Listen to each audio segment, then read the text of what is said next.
Welcome to the Gaming Gallery. I'm your host for today, The James Rolls, and in celebration of Halloween, we'll be going over one of the scariest games in the entire Mario series. Ha! Here's the problem. Too many toasters. You know what they say, all toasters toast toast. No, not Hotel Mario for the Philips CDI. We'll be talking about the beta of Luigi's Mansion on the Nintendo Gamecube, also in a double celebration since the game was just recently remade for the Nintendo 3DS. Nintendo began experimenting with a dollhouse-style level design on the Nintendo 64, but development quickly shifted to the Project Dolphin. A demo of these experiments was shown off at Space World 2000, alongside a bunch of other demos that we'll go over in future episodes, such as a Zelda demo, yeah, that one, as well as Meowth's Party.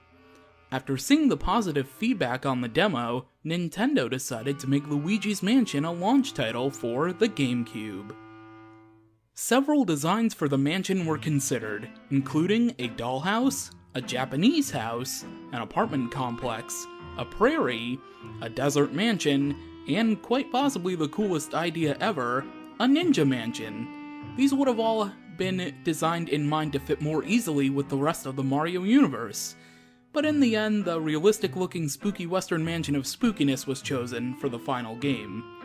Mario-esque looking mansions would end up being the design choice for Luigi's Mansion Dark Moon's mansions, but alas, the awesome-sounding ninja mansion never appeared. The Poltergust 3000 went through some gameplay changes during development. First of all, it looked different in earlier builds. There were plans to have individual nozzles for each of the Poltergust's elemental abilities, and it seems like earlier versions of the game lacked a limit for the element's power. But quite possibly the biggest change was the scrapped appearance of a pressure meter, which would have filled up and eventually overheat, causing it to explode and damage Luigi. His HP would have been recovered over time. The Game Boy Horror went through some changes as well. Some early builds show that the Game Boy Horror would have a feature to display a first-person perspective on the corner of the screen, and an LCD border would show where ghosts and boos were hiding in the room. There was also going to be an in-game clock, and according to rumors, it would have meant that the player had just 24 hours to save Mario, or else the mansion would disappear forever with Mario still inside, leaving Luigi in a depressed zombie-like state.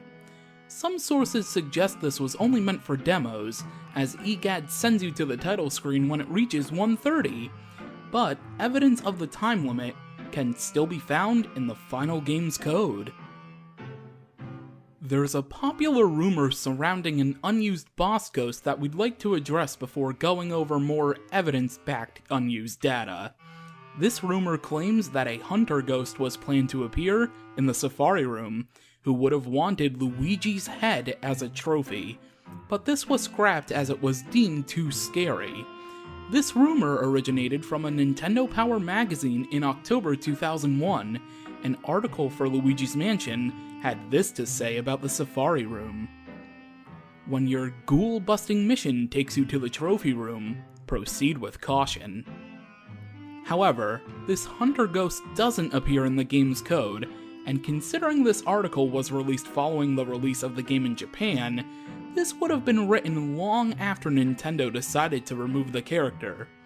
It's likely that this was simply an exaggeration on the part of the Nintendo Power writer. And now on to the good stuff. In the kitchen, there was going to be a chef ghost who'd hold a tomato. Unfortunately, we're unable to say if this was going to be a boss ghost or not. Another unused ghost would have appeared behind Luigi, making a scary demon noise that would have literally scared Luigi half to death, as his health would have been cut in half.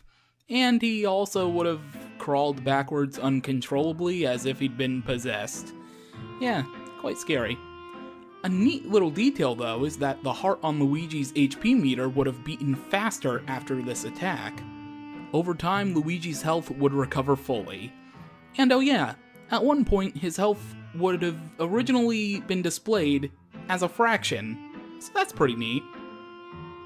Some other items in the game's code that are worth discussing include an unused Princess Daisy icon from Mario Tennis, which was used to test the posters you would find on the wall, a blue vase that wouldn't appear in this game, but would later appear in the Luigi's Mansion stage in Super Smash Bros. Brawl, as well as unused models for a Matryoshka, I can't pronounce that, doll of Luigi, a ladder, a pink mouse, the love seat for the billiards room, a tomato as mentioned earlier with the boss ghost, or maybe not boss ghost, an early version of Bogmire, whatever, Cyan and Blue Shy Guys, a phonograph, a table, and this charming monstrosity called El, whatever the heck that's supposed to mean.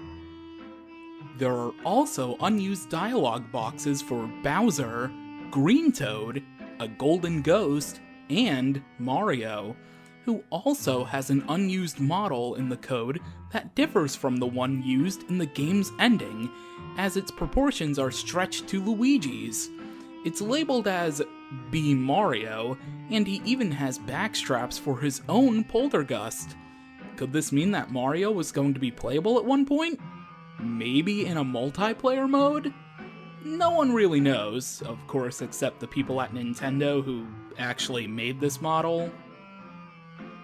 Some other things to quickly mention is that EGAD's lab was once going to be explorable, as implied by unused text strings for the underground lab, the gallery, the training room, and ghost purificationizer room. That's hard to pronounce. You can explore the gallery, but its text string still doesn't trigger, while the ghost room has a ladder that extends way beyond the camera's view, implying that Luigi could have climbed it to go back to the mansion.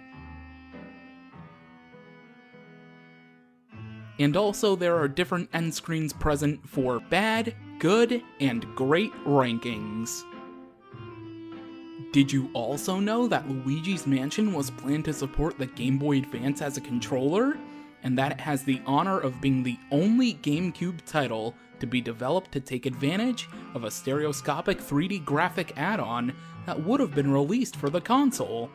However, it was scrapped because the apparatus would have been more expensive than the console itself. With the recent release of Luigi's Mansion on the 3DS, that vision has finally come true. Thanks for watching this episode of the Gaming Gallery. If you'd like to watch more Luigi's Mansion goodness, later Gator to You has a Let's Play of Luigi's Mansion Dark. Hey, wait a second, aren't I supposed to promote my own stuff here? Oh, whatever. Just subscribe and like the video if you want, I don't really care, bye.